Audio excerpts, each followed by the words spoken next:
Okay, so have you ever really stopped to think about, well, circles? I mean, they're everywhere, right? Yeah. You look around and the coffee mug on your desk, the rings on a tree, Hmm. the planets orbiting the sun, even the way we talk about cycles in our lives. It's True. like we're surrounded. Yeah. And today's deep dive, we're going deep into circles, but through the lens of Ralph Waldo Emerson and his brilliant essay, you guessed it, Circles. Love that essay. Right. It's such a classic, and for good reason.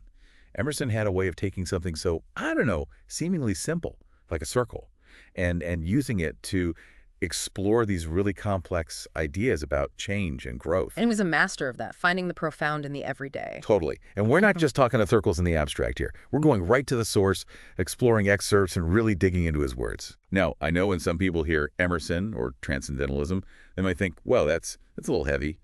But trust me on this, at its core, transcendentalism is about finding this like deep meaning in the ordinary, in nature, in the everyday experiences of life, which, now that I think about it, is kind of like what we try to do here on the show. It's about understanding our place in the grand scheme of things and how we connect to something larger than ourselves. Yes.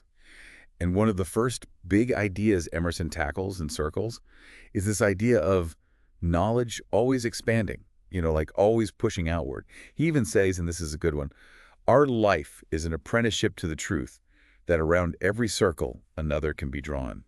It's such a powerful image, isn't it? Globally. Like, we never actually reach the summit of knowledge. There's no point where we can just stop and say, okay, I know everything now. Right, exactly. But with each new discovery, with each new piece of understanding we gain, it just opens us up to a whole new range of questions and possibilities. It reminds me of, when you were a kid and you finally learned to ride a bike. Yes. It was like this huge accomplishment. You felt like you could conquer the world. Absolutely. The ultimate freedom. Right. But looking back, you realize it wasn't the end, was it? It was just the beginning. Exactly. Of exploring new paths, new challenges, falling down, getting back up. And that's kind of Emerson's point, I think. The journey of learning, it never really ends. And he illustrates this so perfectly with the line, and I'm paraphrasing here, but it's something like, the man finishes his story, and it's brilliant and complete, and he thinks he's defined the whole world. Then someone else comes along, draws a circle around his, and says, actually, there's more. It's like just when you think you've grasped the full picture, the frame expands, and there's even more to uncover. Exactly. And that can be a bit daunting for some people, I think, that feeling of always being a student. But Emerson, he wants us to see it as something exhilarating. It's an invitation to stay curious, to embrace the unknown, and to find joy in the process of continuous learning.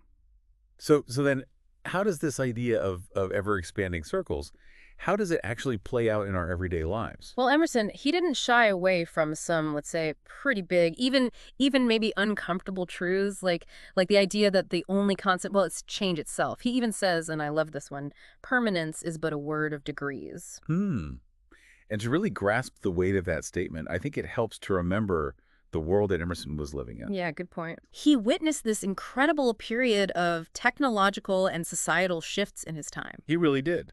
Imagine seeing aqueducts becoming obsolete because of hydraulics or fortifications being rendered useless by gunpowder. He was living through a time where the seemingly unshakable was constantly being challenged and redefined. Makes you wonder what he would have thought about our digital age. Oh, I have to say, I With the agree. pace of change today, it's mind-blowing. Can you imagine if aqueducts to hydraulics felt like a seismic shift back then? Just imagine him grappling with the internet, smartphones, artificial intelligence. It's almost like he was ahead of his time, like he recognized that clinging to the way things are, it just leaves you in the dust. Exactly. He'd probably be fascinated by how quickly things evolve now. I mean, look at how music streaming totally revolutionized how we experience music. Oh, for sure. Remember CDs?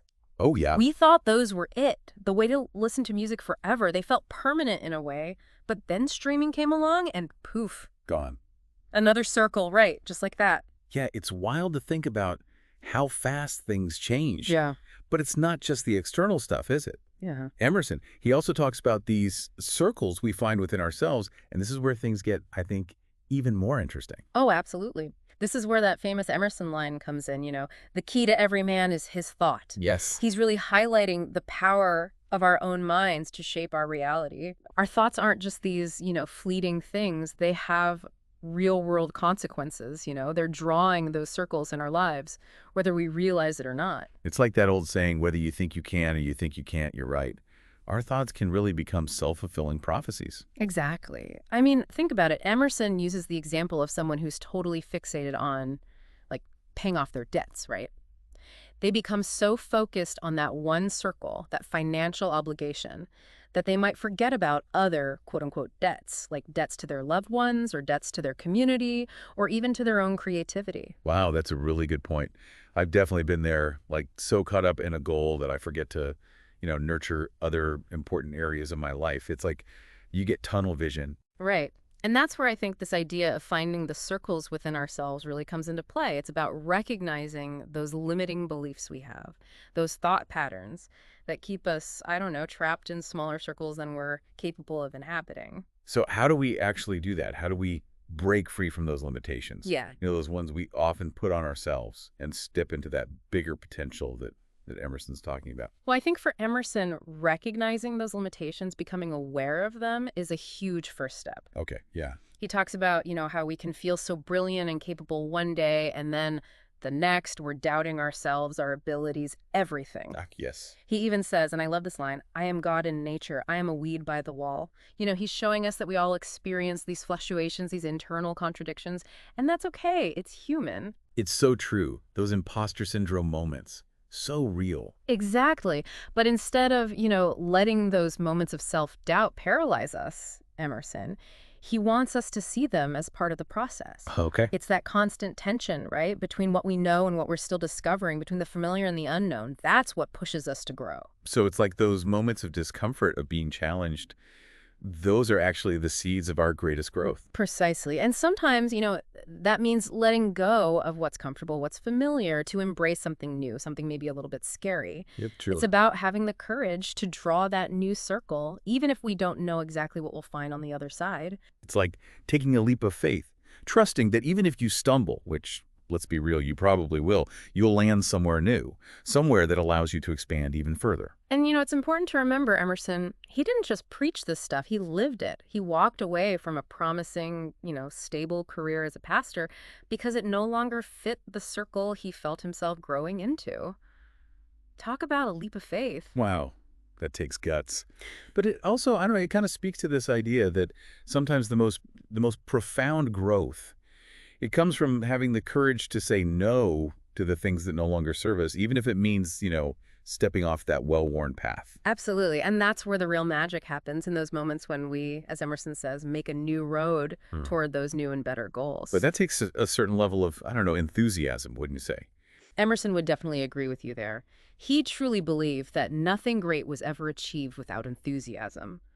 That passion, that fire in your belly, it's essential for breaking free from those old limiting circles. So it's not just about knowing that we can change, it's about finding that thing, that purpose that lights us up and fuels our journey towards those bigger circles. Exactly. And I think often that enthusiasm, it comes from connecting with something bigger than ourselves, something that gives us a sense of purpose and meaning. It's almost like finding your fuel, right? That thing that just like lights you up and keeps you going even when things get tough. Exactly. It's about tapping into that wellspring of creativity, that purpose that exists, within each of us. And here's the thing, Emerson. He believed that this journey, of growth and expansion, it's not something we do once and then, bam, we're done.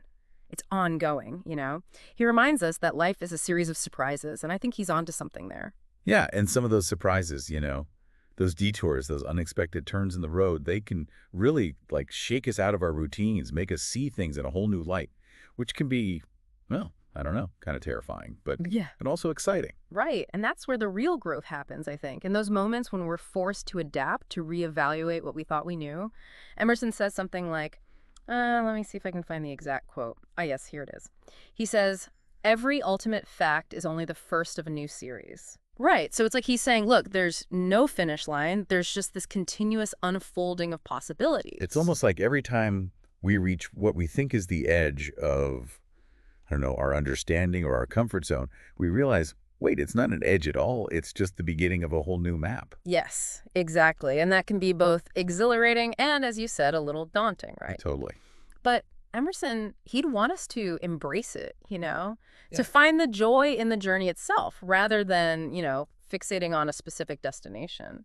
It's about the journey, not the destination, as they say. Right. So as we kind of circle back to where we started, with these simple yet like really profound circles, what's the, I don't know, the one big thing you hope our listeners take away from Emerson's circles?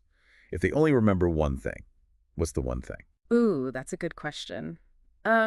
For me, it's the idea that ultimately we have the power, We have the power to draw those new circles in our own lives. It's not about, waiting for permission or for things to like happen to us.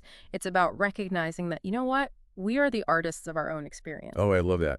It's about stepping into that creative power, that potential, and saying yes and to the ever-expanding possibilities that life, throws our way. Yes. And with that in mind, I think I'll leave you with this. Emerson, he says, what is the ultimate fact in your own life? That might be the beginning of something even greater than you can imagine right now. Wow, that's a good one.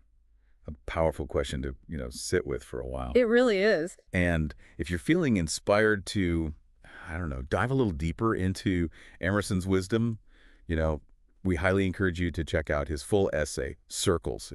It's really something else. We'll have a link for you over in the show notes, as always. But for now, thanks for joining us on this deep dive. It's been, well, I think it's been really eye-opening. It has. Always a pleasure chatting with you.